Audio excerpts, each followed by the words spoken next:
Hi, Donna Knox from Articles of a Domestic Goddess here, and today I'm going to show you how I do the half double crochet loop stitch. And I believe that I do it the way that other people do their half double crochet loop stitch, but I think that I have some pointers that's going to help you to create the loop stitch without having to go through the learning curve that I had to go through when I learned the loop stitch. So first I'm doing mine for a half double crochet Cabbage Patch doll beanie.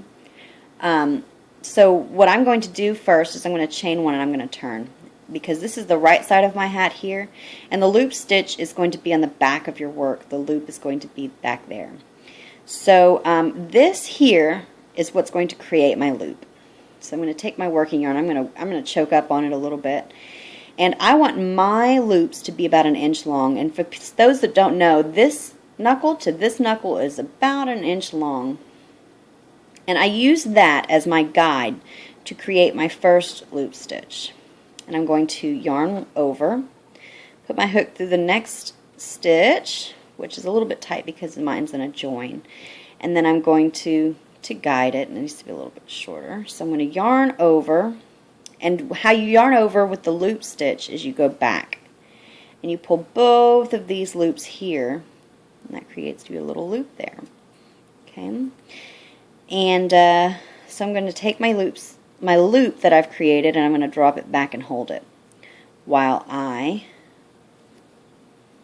pull through all 4 loops on the hook. Yarn over and pull through 4 loops on the hook. Now it makes it a little bit shorter once I yarn over and pull through, because I've pulled on this a little bit.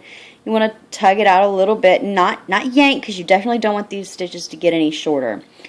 But you know, pull it back out. And you can see I've got a loop stitch that's about 1 inch long, which I'm happy with.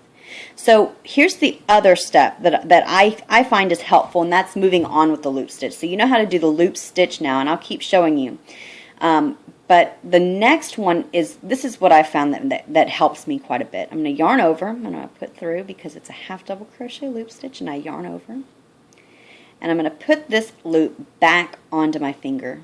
Okay, I'm going to take my working yarn, and I'm going to mimic that other loop here, and I'm going to yarn over, which with the half double crochet loop stitch, you yarn over by going back behind the loop.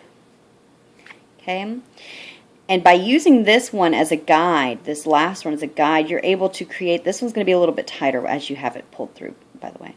But it's going to help you to create them about the same length, which is the most difficult part of the loop stitch. So I'm going to pull my finger out, and I'm going to hold them back down, just to hold them to keep me from pulling my loop all the way back out as I yarn over and pull through all 4 on the hook. Yank it back out, not yank, just, you know, a little tug.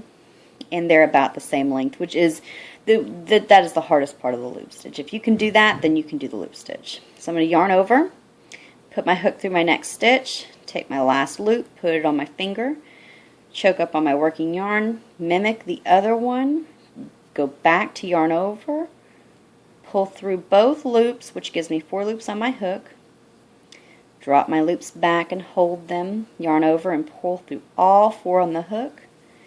And as you can see, it's a little bit shorter, but that's only because this gets a little bit loose. But now I've got 3 loop stitches that are all about 1 inch long, which I'm happy with. Now as you keep going, I just keep putting that one back on my finger. I yarn over, pull it back through. Okay, drop my loops back.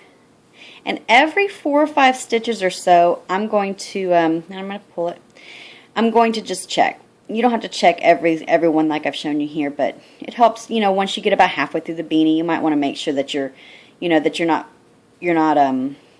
getting too tight or anything like that. So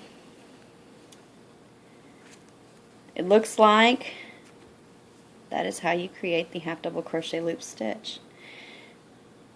Thank you for watching today, and I hope that you found something that you liked here, and I hope that it helps you to create the loop stitch an easier way. Thank you so much.